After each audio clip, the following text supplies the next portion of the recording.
Hello everyone, my name is Devang and I welcome you back to this course. So in this particular video हम लोग बात कर रहे होंगे एक तो टाइम कम्प्लेक्सिटी के क्वेश्चंस के बारे में, ठीक है।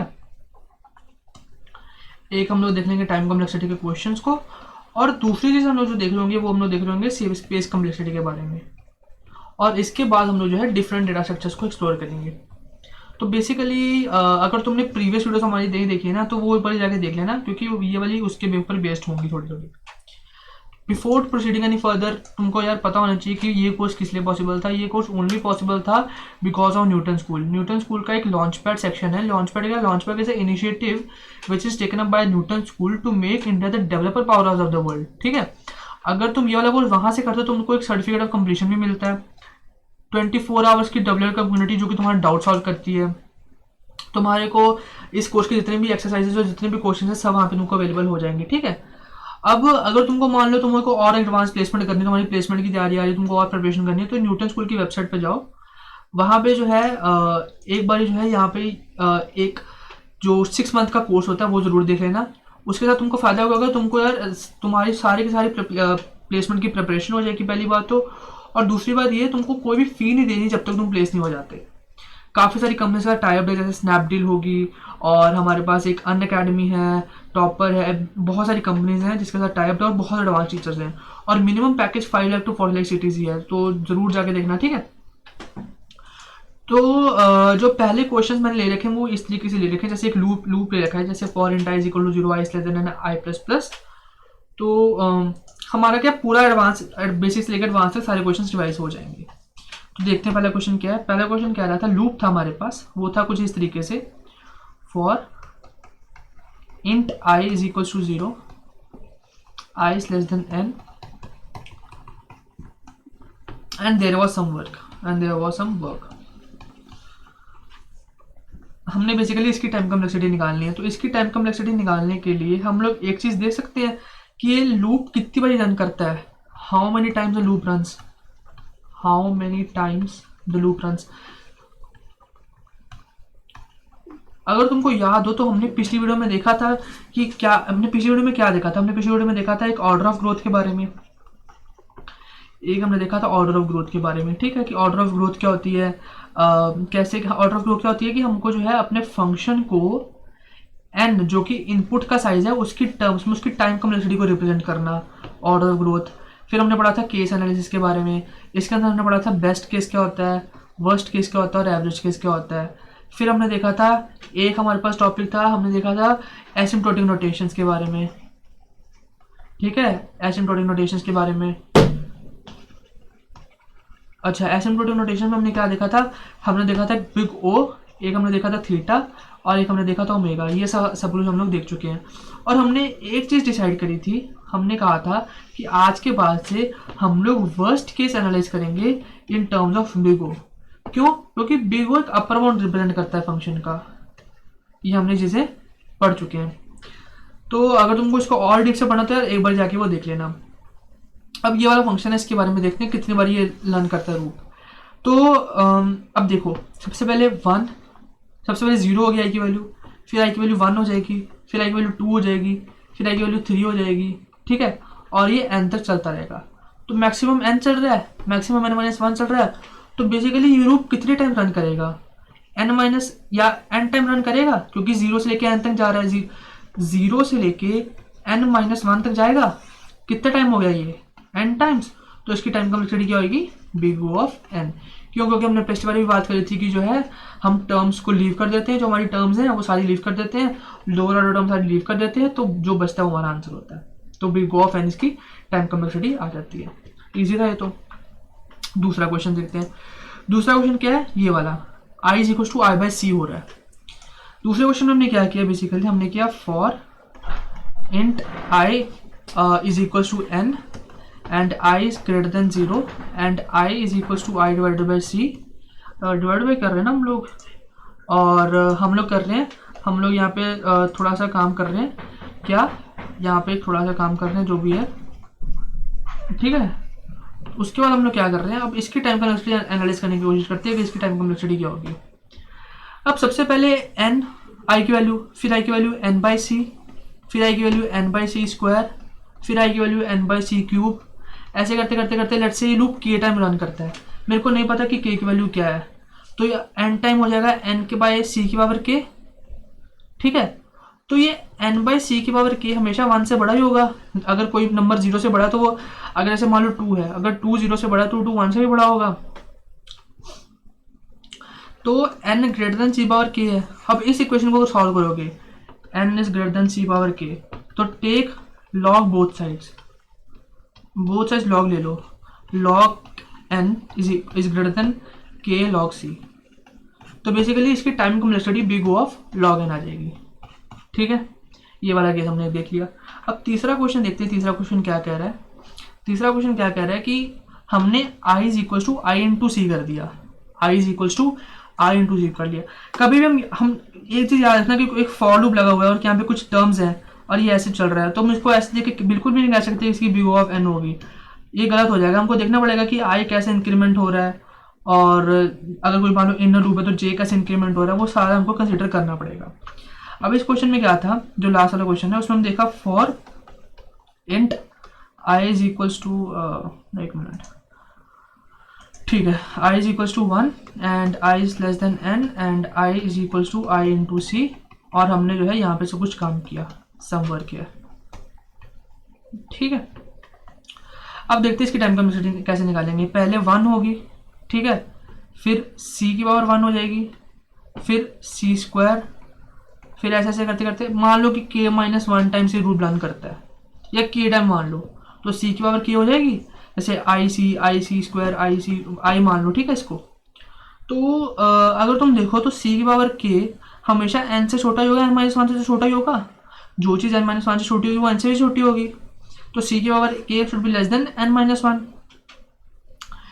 अब इसी में भी सेम वही ले लो, लॉग बोथ साइड्स, तो भी बेसिकली इसकी भी O ऑफ log n-1 कह सकते हो, लेकिन मैंने क्या बताया था कि लोअर ऑर्डर टर्म्स को खत्म करके तो इसकी भी टाइम कॉम्प्लेक्सिटी हमारी big O of log n निकल के आती है। ठीक है, तो हमने जो है ये तीनों इनको एनालाइज कर लिया। अब हमारे पास एक और क्वेश्चन है जो कि थोड़ा अच्छे वाला नहीं, मतलब कम यूज होता है लेकिन कई बार मैट्रिसेस में यूज हो जाता है। इसमें हमने क्या किया, हमने लिया for loop for int i is equals to 1, i is less than n and i plus plus. कुछ काम यहाँ पे करेंगे, for int j is equals to 1, j is less than n, j plus plus. कुछ काम यहाँ पे करेंगे, इसकी टाइम कॉम्प्लेक्सिटी निकालनी है। हमको पता है कि ये वाला लूप n टाइम रन करेगा, पहले क्वेश्चन देख चुके हैं, ये वाला लूप भी n टाइम रन करेगा, तो इसकी टाइम कॉम्प्लेक्सिटी क्या हो जाएगी, n into n is equal to big O of n²। इसके अंदर कई वेरिएशंस आती हैं, हम कभी भी दो लूप्स को देख के ये नहीं कह सकते कि इसकी time complexity big O of n² होगी। मान लो कि सेकंड लूप में मैं इरेज करता हूँ इसको, मान लेते हैं हमारे पास सेकंड लूप कुछ ऐसा होता, जैसे अभी तो n है, मान लेते हैं हमारा जो है लूप होता है अलग से, for int i is equals to 1, i is less than equals to 2, i plus plus.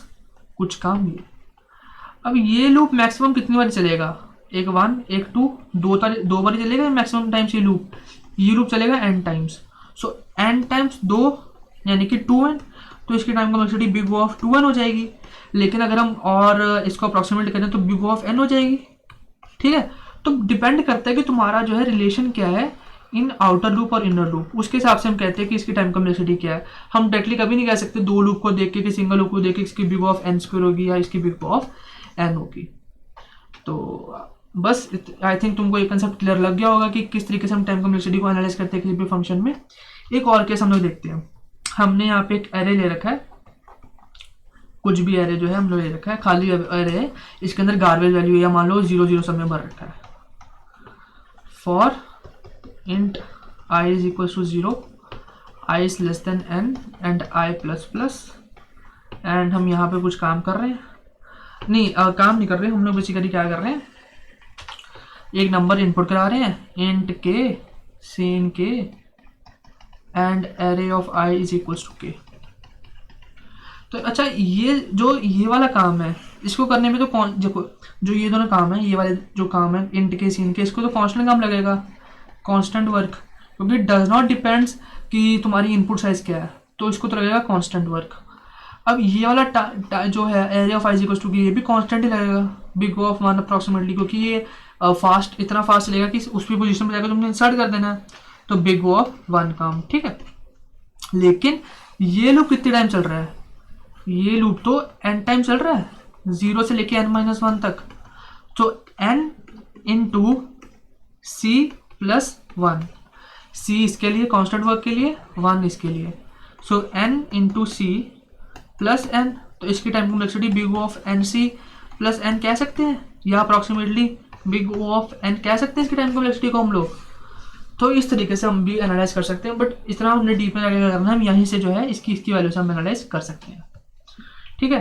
अब हम लोग देखते हैं कि स्पेस कॉम्प्लेक्सिटी क्या होती है। हमने टाइम कॉम्प्लेक्सिटी को तो देख लिया, अब हम लोग देखते हैं स्पेस कॉम्प्लेक्सिटी क्या होती है। ओके, तो स्पेस कॉम्प्लेक्सिटी क्या होता है, order of growth of memory in terms of input size, in terms of input size। क्या मतलब इस लाइन का, इस मतलब क्या है कि हमारे पास जो हमारी मेमोरी है, मेमोरी बेसिकली हमारे पास रैम है, तो वो कैसे ग्रो कर रही है इन टर्म्स ऑफ इनपुट साइज, ये हमको चीज़ बतानी है। इसको और हम अच्छे से समझते हैं क्वेश्चन के साथ। हम लोग करते हैं तो एक जो है छोटा सा कोड लिख के देखते हैं। हम लोग करते हैं hash include input output stream, and यहाँ पे लिखते हैं यूजिंग नेम स्पेस स्टैंडर्ड, यहाँ पे हम लोग लिखते हैं इंट मेन, यहीं से सारा काम शुरू होता है हमारा बेसिकली। इंट एन लिखते हैं और सीन एन, और एक एरे बना लेते हैं एन साइज का, इंट एरे ऑफ एन, और थोड़ा सा काम करते हैं यहाँ पर, बाहर आ जाते हैं, ठीक है। इस क्वेश्चन से हमको बेसिकली समझ में लग जाएगा कि हमारी स्पेस कॉम्प्लेक्सिटी क्या है। अब जो तुम्हारी रैम होगी ना, जब ये प्रोग्राम कंपाइल होगा तो रैम के अंदर इसके लिए जगह बनेगी, इसके लिए और इसके लिए जगह बनेगी, और इस प्रोग्राम के लिए एक पर्टिकुलर जगह बनेगी। जैसे एक सिंबल टेबल तुम्हारा बनेगा, एक सिंबल टेबल बनेगा तुम्हारा, एक तुम्हारा कोड बनेगा जो कि 0 1 की फॉर्म में होगा। जो तुम्हारी लाइब्रेरी बनी तो लाइब्रेरी को इंक्लूड करेगा वो, तो लोडर और लिंकर का काम आएगा यहाँ पे, ठीक है, लोडर और लिंकर का काम आएगा यहाँ पे, अलग अलग चीज़ों का काम आएगा। लेकिन तुम एक चीज़ नोटिस करो, तुम्हारा इंटीजर कितने बाइट्स का होता है, 4 बाइट का होता है इंटीजर, ठीक है, यानी कि 32 बिट्स, इतने साइज का इंटीजर होता है। तो चाहे तुम जितना बड़ा इनपुट ले लो, या उतने साइज का लेना कि 10⁻7 लिमिट होती है इंटीजर की, इतनी लिमिट के अंदर कोई भी तुम इंटीजर को ले लोगे, उसके लिए 4 बाइट एलोकेट होगी। लेकिन अब ये देखो, ये चीज़ ये कांस्टेंट नहीं है, ये डिपेंड कर रही है कितना तुम्हारा एरे का साइज है, एंड कितना है इस पर डिपेंड कर रही है बेसिकली। अगर तुम्हारा एरे का साइज ज़्यादा है तो इसका भी साइज ज़्यादा ही हो जाएगा, इसका भी साइज ज़्यादा हो जाएगा। बेसिकली ये भी ग्रो कर रहा है, लेकिन इसको हम उतनी तरीके से हम नहीं देख रहे हैं इसको। इसमें हम क्या कह रहे हैं कि मान लो कि 4 बाइट का है तो 4 बाइट इतनी एलोकेट हो रही है, अभी 4 बाइट की एलोकेट हो रही है, हम इतना मान के चल रहे हैं। लेकिन अब अगर हम यहाँ पे देखें तो big O of n space use हो रही है maximum time. Big O of n का स्पेस का मतलब है कि मान लो वर्स्ट केस में हम लोग एन स्पेस को ऑक्यूपाई कर रहे होंगे उसकी मेमोरी के अंदर, तो this is known as space complexity, कि तुम कितनी एक्स्ट्रा स्पेस यूज कर रहे हो। बेसिकली स्पेस कॉम्प्लेक्सिटी जब भी हम बोलेंगे, हम लोग कहेंगे कितनी हम एक्स्ट्रा स्पेस यूज कर रहे हैं इन टर्म्स ऑफ इनपुट साइज।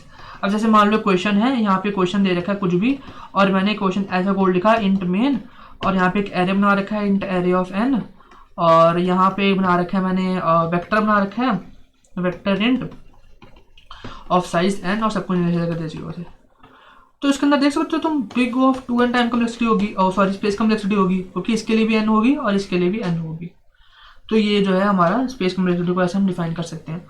अच्छा, अभी जो हम अगली वीडियो से थोड़ा देख लेंगे रिकर्शन वगैरह के बारे में, लेकिन उससे पहले अगर हमको थोड़ा सा आइडिया रिकर्शन क्या होता है, तो रिकर्शन क्या होता है, फंक्शन होता है जो अपने आप को बुलाता है, अपने आप को कॉल करता है, फंक्शन कॉलिंग इटसेल्फ। तो इसके हम डीप में नहीं जाएंगे, हम थोड़ा सा देखते हैं कि करता क्या है। जैसे मान लो वॉइड ABC इंट A, ठीक है, रिटर्न ABC ऑफ B। इसके अंदर मैंने कोई बेस कंडीशन नहीं लिखी, कुछ भी नहीं लिखा। अभी देखते करेगा क्या। एक तुम्हारा स्टैक होता है मेमोरी के अंदर, तुम्हारा एक स्टैक बना होता है जिसके अंदर तुम्हारी फंक्शन कॉल्स होल्ड होती हैं, फंक्शन कॉल्स होल्ड होती हैं। इसको बोलते हैं फंक्शन कॉल स्टैक। फंक्शन पहले ए आया, इसने ए के लिए रख दिया, फिर इसने बी को कॉल कर दिया, फिर ऐसे इसने सी को कॉल कर दिया होगा, फिर ये डी को कॉल कर रहा है, फिर ये ई को कॉल कर रहा है। तो ऐसे ऐसे ऐसे तुम्हारी स्पेस बढ़ती जा रही है, धीरे धीरे धीरे धीरे तुम्हारी स्पेस बढ़ती जा रही है। अब मान लो तुम्हारी लिमिट से बाहर होगी इतनी फंक्शन कॉल्स, तो तुम्हारा यहाँ पे आ जाएगा स्टैक ओवरफ्लो। इसको बोलते हैं स्टैक ओवरफ्लो एरर, कि तुम्हारे फंक्शन कॉल्स इतने ज़्यादा हो चुके हैं कि वो जो फंक्शन कॉल स्टैक है उसके अंदर ही नहीं आ रहे। तो इसको बोलते हैं स्टैक ओवरफ्लो। इसलिए हम लोग जो है मैक्सिमम टाइम इन क्वेश्चन जब हम लोग कर रहे हैं तो हम लोग स्पेस कम्प्लेक्सिटी का भी ध्यान रखते हैं और हम लोग टाइम कम्प्लेक्सिटी का भी ध्यान रखते हैं। तो आई होप तुमको समझ में लग रहा है कि स्पेस कम्प्लेक्सिटी क्या होती है, टाइम कम्प्लेक्सिटी क्या होती है, और एरेस के बारे में हम ऑलरेडी पढ़ चुके हैं। तो नेक्स्ट वीडियोस में जो है हम लोग देख रहे होंगे रिकर्शन स्ट्रिंग्स के बारे में और बाकी चीज़ें एक्सप्लोर करेंगे। ठीक है, तो तुमको कोई भी डाउट हो तो यार तुम कमेंट सेक्शन में क्या जो है लिख देना। I would be more happy to answer your doubts. Thank you, bye bye.